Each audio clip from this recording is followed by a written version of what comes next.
Andhra Pradesh public service commission ఫిబ్రవరి 23 నిర్వహిస్తున్నటువంటి group 2 mains ఎగ్జామ్లో మనం ఈరోజు శాతవాహనులు సాహిత్య ఆధారాలు స్వదేశీ మరియు విదేశీ సాహిత్యం గురించి తెలుసుకుందాం ఫ్రెండ్స్. స్వదేశీ సాహిత్యం గురించి ముందు తెలుసుకుందాం ఫ్రెండ్స్.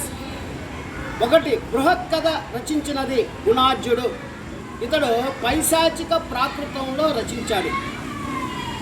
కథా సరిత్సాగరము రచించినది సోమదేవరునికి.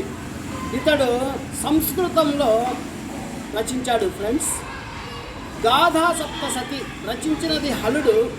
ఇతడు మహారాష్ట్ర ప్రాకృతం భాషలో రచించాడు. లీలావతి పరిణయము రచించినది కుతూహలుడు. ఇతడు ప్రాకృతం భాషలో రచించాడు. కామసూత్రాలు రచించినది వాత్సాయనుడు. ఇతడు సంస్కృతంలో రచించాడు. సుహృల్లేఖ రచించినది ఆచార్య నాగార్జునుడు. ఇతడు సంస్కృత భాషలో రచించాడు.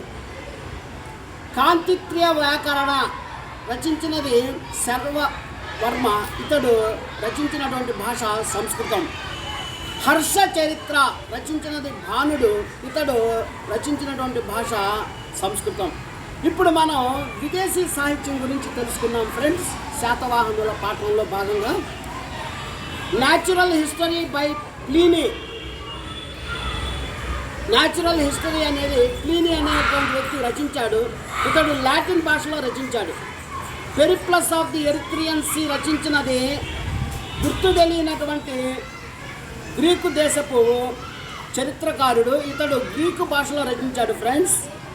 దానికి మరి ఒక పేరు ఏంటంటే ఎర్ర సముద్రంపై నావికుని దినచర్య. ఏమిటి? ఎర్ర సముద్రంపై నావికుని దినచర్య. Next, guide to Geography friends by Ptolemy రచించాడు ఫ్రెండ్స్. సియూకి అనేటువంటిది ఫ్రెండ్స్ చైనా యాత్రికుడు అయినటువంటి హ్యూయన్ సాంగ్ రచించాడు. దానికి ఇంకో పేరు ఏంటంటే బుద్ధిస్ట్ రికార్డ్స్ ఫ్రెండ్స్.